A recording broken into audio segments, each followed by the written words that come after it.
Get ready for Benjamin Knight Fuchs live on a Sunday afternoon. Benjamin, how are you? Happy Sunday, my friend Liam. Happy How you doing, Sunday, buddy? Ben. I'm doing great. Lovely day here in Chicago. How's it where you are? Chicagoland. Yeah. Are you excited about the Bears? Always. This year you should be really excited. Yeah, let's hope. For a change, huh? For a change. The Bears. The Bears.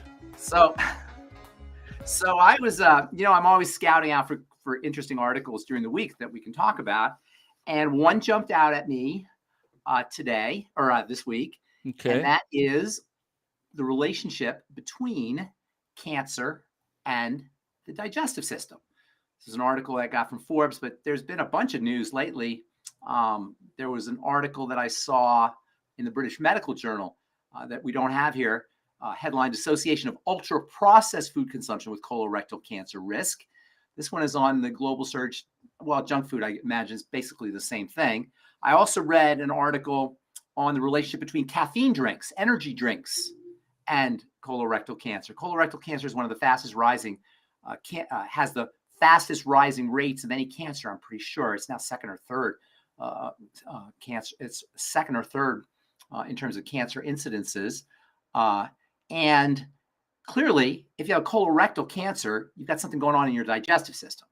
And so it should make perfect sense that if you're eating the wrong kinds of food, processed food, ultra-processed food, that your risks of any cancer really, but colorectal cancer particularly, especially when it comes to high-fat foods. And this really is a very important point. You probably remember the war on cancer in 1971 that President Nixon declared. We're gonna fight cancer. And I heard Joe Biden say, we're going to eliminate cancer. And this is kind of a political thing that folks who are running for office like to say, we're going to beat cancer and we're going to have a war on cancer and we're going to fight cancer. And there's this idea that we're innocent victims in the appearance of carcinogenesis, that we're just bystanders and cancer is attacking us on some level. And I think it's really important to recognize that cancer is a lifestyle issue. There's a small percentage of cancers that are related to some genetic predisposition. But even then, whether the genes express themselves or not is largely a factor of the environment. So we know, you can go to the next slide, Liam, we know that much of cancer is lifestyle based. In fact, according to this article, 90 to 95% of cancers are lifestyle based. And I would say it's even more than that, probably approaching 100% of cancers are lifestyle based. And we want to get the idea of cancer attacking us or us being innocent bystanders in the development of cancer out of our heads and recognize that cancer is the end result of duress. And cancer is really cancer cells. When we talk about prostate cancer and breast cancer and bone cancer and skin cancer, et cetera, we're really talking about a cellular phenomena. In this way, there's really no such thing as prostate cancer. There's no such thing as breast cancer. There's no such thing as skin cancer. There's skin cell cancer and prostate cell cancer and bone cell cancer and breast cell cancer and cervical cell cancer, et cetera. It's the cell that becomes carcinogenic. It's the cell that grows out of control, and it's the cell that is under duress when it becomes cancerous. A cancer cell is a cell that has many of the characteristics of a bacterial cell. Quick digression. There are two classes of cells. You have primitive cells and you have advanced cells. Advanced cells are advanced. They have lots of working parts in them. They have a clear, distinct nucleus. They're very efficient with energy, and they have an ability to give it up for the team. So a bone cell is a cell that has now given up its independence and dedicates its life to becoming bone. A liver cell has given up its independence and has dedicated its life to becoming a liver. And a skin cell has given up its independence and dedicated its life to become skin. If you take a skin cell out of the skin or liver cell out of the liver or bone cell out of the bone and put it in a petri dish, it's not going to become a bone. It's just going to act like a cell. So a advanced cell, technically called a eukaryote, that's EU for good. A karyote means cell. A eukaryote is a cell that's advanced. Animal cells and plant cells are eukaryotes. They give it up for the team. They dedicate their lives for the organism. A bacterial cell is a prokaryote, a primitive cell. Pro means primitive or a beginning. So cells began on planet Earth 3.5 billion years ago as prokaryotes, as bacteria that just reproduced. They're very disorganized. They weren't very efficient with their energy. They had to divide very rapidly. They didn't form organs. They just formed films. They're backwards primitive cells. A cancer cell is a cell that has gone from a eukaryote, has become, reverted back in time from being an advanced cell to being a primitive cell. It's almost as if the cell says, I am so sick and tired of being under duress that I am not going to be a liver. I'm not going to be a skin. I'm not going to be a bone. I'm just going to go ahead and do my own thing.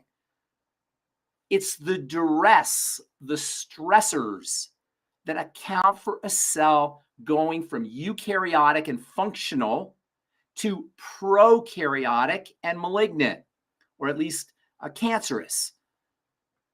So we want to get this idea out of our heads that cancer is a thing that happens to us, number one, and also that it is an organ phenomena.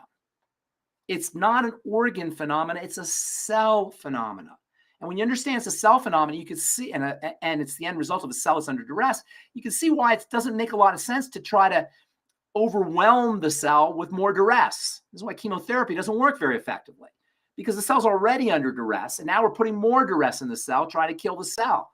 You end up with a very stressed out system with chemotherapy. So first and foremost, cancer doesn't just happen to us. It's something about the environment of the body. I'll tell you what that is in a moment. And secondly, it's a cellular phenomena. The cell can't deal with the environment as a eukaryote, which requires a lot of advanced environmental factors. So it reverse back in time to becoming a primitive cell, which just divides out of control. I think of a cancer cell as a sociopathic cell. Some people say a psychopathic cell. It doesn't care about anybody else. It just cares about itself because it's been abused, basically. So what is that abuse that turns a eukaryote into a prokaryote, an advanced cell into a primitive cell, a healthy cell, functional cell into a cancer cell, into a disease cell? Well, it's the same basic cellular stresses that account for all diseases. And in this way, cancer is not different from other degenerative diseases. So there's only three things that can go wrong with a cell. A cell is perfectly equipped to live as long as it has food and oxygen and a clean place to do its work. If a cell is starved, if it's suffocated, if it's toxic for long enough, that cell will die. That's a good thing. In fact, the cells commit suicide. There's a suicide program in the cell. That suicide program triggers a condition or a phenomenon called apoptosis. Apoptosis is cell suicide, and that's a good thing. Cells will die when they're starved or suffocated and toxic, so they don't reproduce. However, every once in a while, a cell will sneak through the apoptotic process. It won't die. Instead of dying, it will revert back in time to becoming a prokaryote, where it can be functional by just dividing. Now, most of the time, I want to be very clear here, most of the time when a cell is abused, toxified or suffocated or robbed of nutrition, it is going to die. But once in a while, it will not die. It will sneak through. And when it sneaks through the apoptotic process, it can divide. And this is where cancer comes from. And by the way, cancers are always appearing in the body, but usually the body can eliminate them. Every once in a while, the body doesn't. So you can see the odds of cancer forming are low in the sense that there's all these protective mechanisms to prevent it from growing, prevent the cancer cell from dividing and becoming a tumor. But every once in a while, it sneaks through. The main point is it's the end result of stressors, whether those stressors are lack of nutrition or whether those stressors are lack of oxygen or whether those stressors are toxicity. So how do you deal with it? Well, the first thing to recognize is that cancer is just like any other degenerative disease, is a function of the triangle of disease. The triangle of disease are those 3 points of breakdown that lead to health challenges, diseases.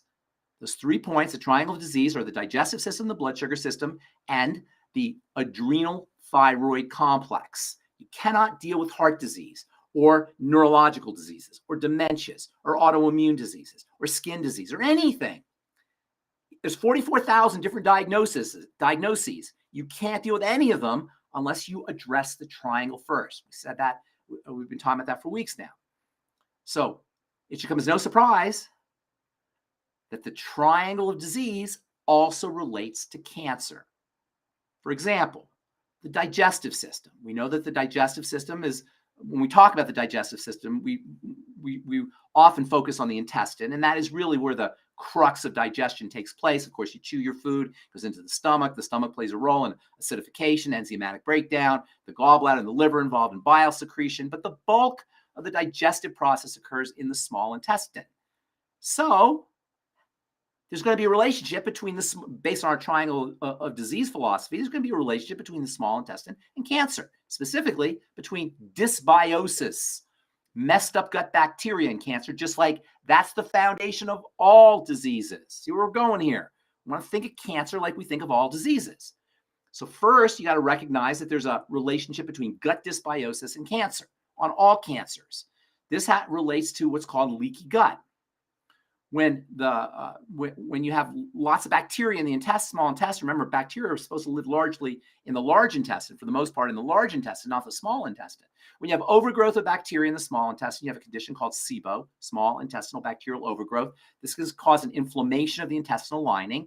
There are other things that can cause inflammation of the intestinal lining, including secretions from the bacteria in the small intestine, as well as specific foods, gluten, lectins, plant defensive molecules, and fried fats can be inflammatory for the intestinal lining. Estrogen has an inflammatory effect on the intestinal lining. Long story short, the intestinal cells of the intestinal lining expand and leaks can form into the blood, and toxicity can enter into the blood. So dysbiosis leads to leaky gut. Some of these things like histamine accelerate tumorigenesis. There's a molecule called lipopolysaccharides, which are actually LPS, as they call them, which are actually particles, bacterial particles from the bacterial membrane, the cell wall, I should say, of certain bacteria contain these lipopolysaccharides. These lipopolysaccharides are very, very inflammatory. In fact, they're associated with all health challenges. No surprise there. Just like histamine is associated with all health challenges, just like leaky gut and dysbiosis is associated with all health challenges, likewise with cancer. So there's a major relationship between digestive health, dysbiosis, and cancer, whether it has to do with leaky gut or whether it has to do with changes in gut bacteria, dysbiosis, or whether it has to do with problems with bile and problems with stomach acid. Bile has antibacterial properties. So if you don't have a gallbladder or if your bile is sticky and sludgy, that can lead to proliferation of bacteria in the small intestine and cause leaky gut. Or if you aren't making enough stomach acid, that can also lead to proliferation of gut bacteria leading to leaky gut. So it's the whole digestive system that you want to focus on. And we'll talk about some strategies here in a second. Number two, the second point on the triangle disease, the blood sugar system. And that involves insulin as well as the blood sugar system. Elevated blood sugar is problematic. Elevated blood sugar is very inflammatory. Hyperinsulinemia, Liam, the next slide. Hyperinsulinemia is also related to cancer. Insulin, like histamine, speeds things up, revs things up. And cancer is obviously a condition where things are revved up. So working on blood sugar is critical, just like working on digestive health is critical. We'll talk about a couple strategies for doing that as well. The third point on the triangle disease, the adrenal glands. Cortisol suppresses the immune system. Let's get the other slide up, the first slide, the cortisol or the adrenal slide, Liam. Yes, interplay between stress and cancer. Stress suppresses the immune system. One of the jobs of the immune system is to be a surveillance system for spotting cancer, so it can attack the cancer. Under conditions of long-term duress, our immune system becomes suppressed and it becomes more likely that a cancer cell will escape surveillance. And of course, when cortisol is elevated chronically, eventually the thyroid will slow down and hyperthyroidism follows hypercortisolism. Additionally, dysfunctions at the level of the intestine can also be related to hypothyroidism. Also, hyperinsulinemia. Elevated blood sugar and elevated insulin can also lead to hypothyroidism. You can see this whole thing is all connected. Hypothyroidism suppresses everything and will make you more likely to have cancer. It suppresses the immune system. It shuts down the digestive system. It throws off the blood sugar system, and it throws off the adrenal glands. And it works the other way around. The adrenal glands affect the thyroid, and the blood sugar affects the thyroid, and the digestive system affects the thyroid. It's kind of a big circle. I call it a triangle, but it's like a spinning triangle because the digestive system breaks down, then the blood sugar system breaks down, then the adrenal thyroid system breaks down, then the thyroid affects the digestive system, and then the whole thing starts again. Which is to say is if you want to address cancer, what you want to do is you want to do the same thing that you will have to do, that you need to do when you want to address any chronic health challenge. Now, if you have a tumor, you got to get rid of it because that can interfere from a structural perspective with body function or biochemistry or metabolism. So I'm not saying not to get rid of a tumor if you have a tumor, but simultaneously with your surgical procedure, or if you decide on chemotherapy, which doesn't work most of the time, whatever it is, simultaneously, you want to work on the triangle. Because you see, the cancer cell becomes cancerous because of the environment that it's in. And while it's true that cancer is a cellular phenomena, that cellular behavior, that cellular phenomena is connected to the tissue that's the cell is sitting in. There's no real distinction aside from semantically and maybe philosophically in terms of our discussion to illustrate how these things relate to each other. Aside from that, there's no real distinction between the environment and the cell. The cell is embedded in the environment, just like we're embedded in our environment. Even though it appears that we're separate from our environment, in reality, we're embedded in reality, just like a cell is embedded in the environment. So changing the environment that the cell is situated in is critical. Number one, for preventing cancer. Number two, for slowing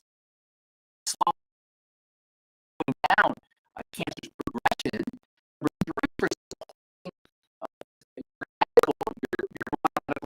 three, for number four, for maybe even reversing cancer on its own. Now, I'm not going to go so far as to say that if you just change the triangle of disease or address the triangle of disease, your cancer is going to go away. But it's definitely something you want to do at the very least to improve the prognosis of your Western medical procedures or to slow down its progression. So first and foremost, if you understand it's a digestive condition first, dysbiosis, leaky gut, achlorhydria or reduced stomach acid or problems with bile, whatever it is, stop eating. Okay, I'm just kidding. You don't want to stop eating, but you want to practice calorie restriction with optimum nutrition. Sometimes folks will say, oh, my doctor told me I got to have a lot of calories. I'm losing weight. No, you don't want a lot of calories. Calories represent work.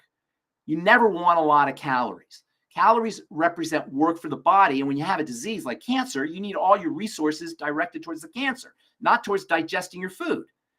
So you don't need a lot of calories. You need nutrition, however. And that's where the cron diet comes in, calorie restriction with optimum nutrition. Interestingly, a cell which operates in a healthy body harmoniously and calmly, a cell, its default mode is to grow. It takes nutrition to put the brakes on growth. Just lost my light there. I hope that didn't make too much of a difference in our lighting. Anyway, I just lost my light. Still looks good. You still look good. All right. So it takes nutrition to put the brakes on growth. Under conditions of nutritional deficiencies, cells will have a tendency to grow chaotically. We see this on the skin in psoriasis and in acne. We see it in terms of boils and cysts in the body under conditions of nutritional deficiency. So making sure you're well nutriated. Vitamin A, by the way, is a major growth controlling vitamin, as is vitamin D, and vitamin A and D work together. So vitamins A and D are important. Vitamin C is phenomenally important. By the way, sometimes physicians will say, or oncologists will say, don't use vitamin C if you're on chemotherapy. Vitamin C will make chemotherapy work better. So vitamin C can be very valuable. There's a molecule that the body makes called glutathione, which can be very valuable. Now, glutathione is made in the liver, but you can supplement with the building blocks of glutathione. You can't supplement with glutathione because Stomach acid will break it down, but you can supplement with the precursors or the building blocks, which include the amino acid glutamine, the amino acid glycine, and the amino acid cysteine. I love a supplement called N-acetylcysteine, by the way, for general detox because it helps build glutathione. You can also have glutathione injected directly into the blood. You can have something called a Myers cocktail injected directly into the blood, which has the B vitamins and has magnesium, selenium injected into the blood. And I would personally be doing IV nutrition if I, God forbid, got diagnosed with cancer. IV nutrition is great, but you can also take nutrition orally. There's some nutrients that have anti-cancer properties, like fucoidan. There's a lot of wonderful literature on fucoidan. Longevity's got a great fucoidan product called Fucoid Z, which I absolutely love. Beta glucan is another molecule that has a lot of literature associated with helping fight cancer. And Longevity also has a great beta glucan product called Restart Your Life. So nutrition is very important. Also, avoiding things that put stresses on the intestine or that can throw off gut bacteria, such as the FODMAPs foods. The FODMAPs foods are foods that feed bacteria in the small intestine.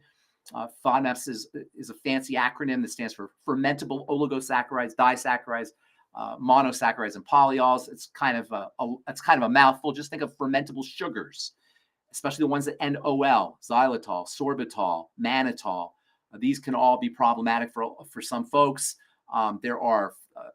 These FODMAPs foods are found in mushy fruits and vegetables like okra and squash, and bananas and dried fruits are high in FODMAPs. You can go online and look up FODMAPs foods. You want to avoid those if you want good intestinal health for any health challenge, but including cancer. And then, of course, anything processed, ultra processed foods. It should be a no-brainer.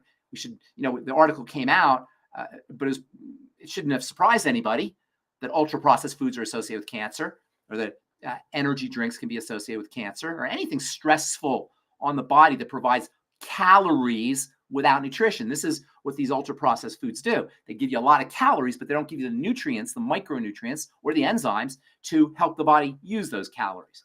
Secondly, keep your blood sugar down, keep your insulin stable.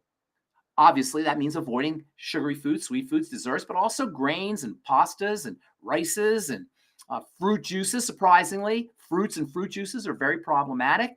Even though there are some nutrients in fruits, there's very little nutritional value in a fruit juice, however, especially if it's the kind you get in a supermarket. If you make it fresh, there's probably some nutrition there, but you lose the fiber. If you lose the fiber, you're going to get a big hit of sugar. That's going to spike your insulin.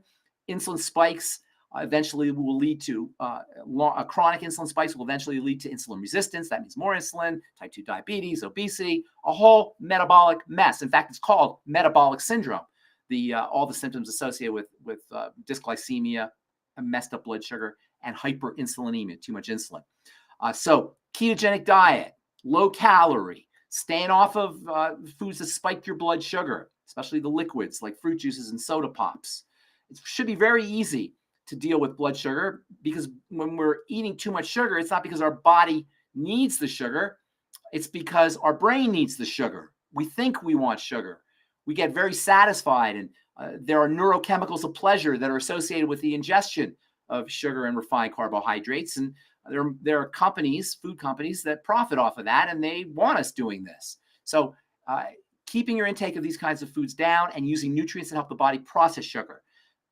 Longevity sweeties, the B vitamins in general, but especially vitamin B3, niacin, and vitamin B1, thiamine. Selenium supports insulin. Alpha lipoic acid supports insulin.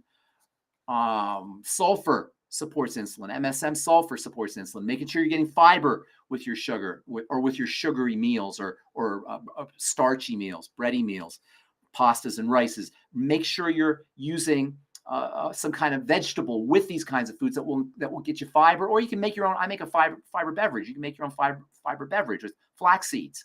Just grind the flax seeds, put them in water. Drink it down before your meal or after your meal. Before your meal, you'll eat less food. In fact, you can do a flaxseed beverage with flax seeds and cinnamon and clove and cardamom or nutmeg with some water, maybe a little coconut water in there. It is so delicious. It is so filling. You get lots of protein. You get lots of nutrients, including vitamin E and essential fatty acids. And on top of all that, it fills you up and it mops up that excess sugar so it doesn't go into your blood and spike your insulin. And then calm down, relax.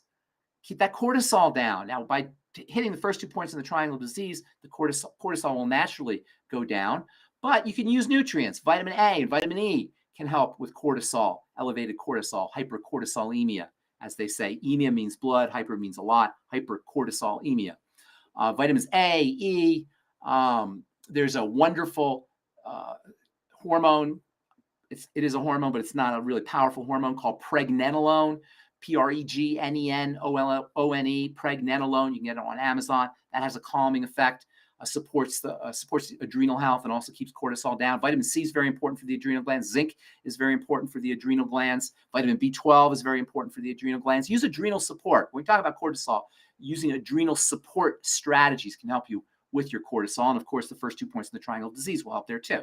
Then the thyroid. Now, you're not going to be able to address the thyroid by itself, but by working on the first 3 points, the digestive system, the blood sugar system, and cortisol, even just the digestive system and the blood sugar system, everything will calm down.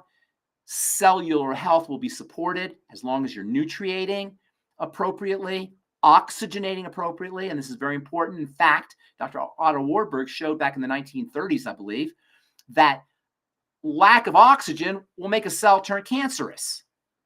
So in a way, a cancer cell is really a cell that hasn't been oxygenated. This is why oxygen can be helpful for dealing with cancer in terms of hyperbaric oxygen chambers, where they actually drive oxygen into your body under high pressure. Hyperbaric means high pressure. So Otto Warburg showed that a cancer cell is a suffocated cell. If you take a cell and you rob it of oxygen, it's going to turn into a cancer cell. So oxygenation is very important.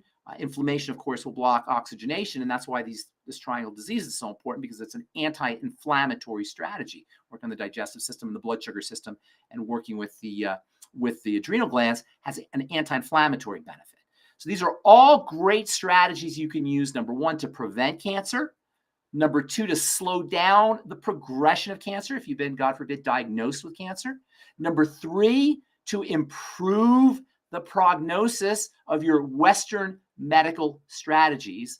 If you decide to get chemotherapy or surgery, using the triangle of disease will prevent cancer recurrence, and will help your medical strategies work more effectively.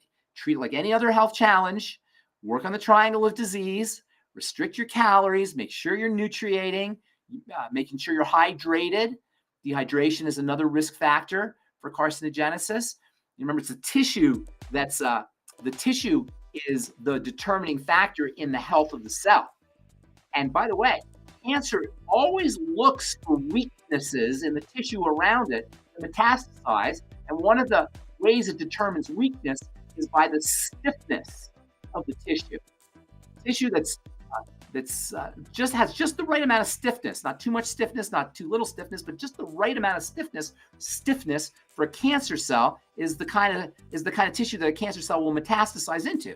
And cancer cells actually have little roto-rooter enzymes that will drill into the connective tissue and various tissues that the cells surrounded in order to metastasize. So using these health strategies, these generic health strategies, that's really important. Cancer needs to be regarded as a generic, systemic health issue. It's not a local issue that affects the prostate and the breast and the intestine, all these little areas that we're working on. It's a systemic health challenge that affects the entire bodily environment, thereby affecting the cells. So it should come as no surprise that working on generic health strategies is the approach that you want to take for preventing cancer, for improving its prognosis if you're going with Western medicine, or reducing the impact or the severity of your cancer diagnosis or of the carcinogenesis. That was outstanding, Ben. That was because the strategy is you have breast cancer, liver cancer, whatever, they go after the organ. Yes. And so what you're saying is totally different. It's a systemic thing. And systemic condition, yes. And it requires an entire polluted system. And most importantly, it's a sign of duress, a sign of cellular stress. This idea that we just got cancer, it's a genetic disease. Right. My mother had cancer, so I'm going to have cancer. We want to get that out of our heads. That is anachronistic. That's old school medicine. And the fact of the matter is that we've had a war on cancer since 1971, right? Right. Right. And where's cancer at? Cancer rates they're not going down, they're going up. Death by cancer is going down a little bit because we figured out how to keep people alive longer, but cancer rates have gone up. According to, this is according to usafacts.org. Where is this here? Where is this here? You know, over 40% of Americans are going to be diagnosed with cancer at some point in their lives. Where did I read this? Here? Hang on, let me see what I saw. I don't remember. Oh, here it is. An estimated 18.1 million cancer survivors in the United States. Now, here it is. Between 2000 and 2019, annual cancer cases increased by 36.5%. The number of new cases went from 1.3 million to 1.8 million. And like I say, deaths from cancer are going down a little bit because we're figuring out how to keep people alive longer, but cancer rates have not gone down. So our war on cancer is a failure, and you can't have a war on a disease because the disease itself is a war that's going on in the body. You want to be kind and gentle to the body, and you want to allow the body to use its resources for fighting cancer, not for digesting your food or clearing out toxins from the body. You want all the nutritional resources to be dedicated towards dealing with the cancer. And I should say this also: visualization is a very interesting health strategy. I don't know if you ever heard of visualization techniques for health, right? I have. Performance athletes like basketball players and baseball players and football players and Olympic athletes, they visualize before they go into the arena. They visualize what a win will be like. They visualize what a good performance will be like. They visualize Wayne Gretzky said he would visualize the puck going into the net before. Yes. If anybody has cancer, what they want to do is they want to go to a histology site, a tissue structure site, or a cell biology site where they can see a cell, maybe even see cancer cells, or maybe even get a YouTube video or see a video of cancer cells, and then memorize that and visualize the cancer cells and visualize your immune cells attacking the cancer cells and visualize cancer cells shrinking. Don't underestimate the importance of the power of using these kind of supposedly woo-woo mental and sort of psychic strategies. And of course, we talk about cortisol, and that's where your emotions come in. And that's also very important. Love, forgiveness, kindness, compassion, empathy, all the good stuff has immune boosting effects, while anger and depression and jealousy and rage and fear, guess what? Cortisol. Have immune suppressing effect. Yeah. So if you have cancer, you want to leverage all the modalities, whether they're spiritual, and there are spiritual modalities that you can utilize, including prayer, mental, emotional, visualization, and utilizing positive emotions, as well as physical, nutrition, movement, rest, and oxygenation. As we said, a cancer cell is a suffocated cell. And the other thing that I just want to mention that I thought was so powerful is that you're saying the cell gets so stressed out through all of these factors that it devolves. It almost from a eukaryote to a prokaryote. Yeah.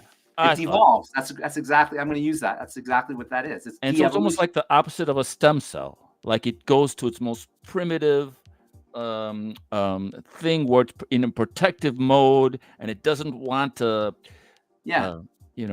There's a lot of connection between a stem cell and a cancer cell. Cancer cell doesn't, is a mortal cell. A stem cell is an immortal cell. So there are some biologists who believe there is an important connection there. And both stem cells and cancer cells become what they become based on signals from the environment. The niche, as they say in biology, the niche that the stem cell is sitting in is going to determine what that stem cell does. And the niche that the cancer cell is sitting in is going to determine what the cancer cell is going to do. So there's some very interesting connections between stem cells and stem cells and cancer cells. Remind me next week to tell you about what I call the wisdom of a stem cell. The wisdom of a stem cell. We can talk about that next week. As opposed to the trauma of the cancer cell. Yeah, all right, Ben. Thank you so much. Outstanding. Everybody put your questions and comments in whatever platform you're viewing us on. Keep us in your stream next Sunday. Every Sunday, we're having these illuminating podcasts. And health is easy as Ben says. Health is easy as 1, 2, 3. The triangle of of health. So Triangle of disease. triangle of disease, and There's the and square of health. the square of health and the The square triangle of of health. disease. Yeah, the square of health. Nutriate, oxygenate, or nutriate, respirate, move, and rest. Yes. All right. All right. So Thank you, Liam. Have a thank great you, week, Ben. buddy. We'll see everybody next week, and have a great rest of your Sunday. All right, everyone. Thanks a lot.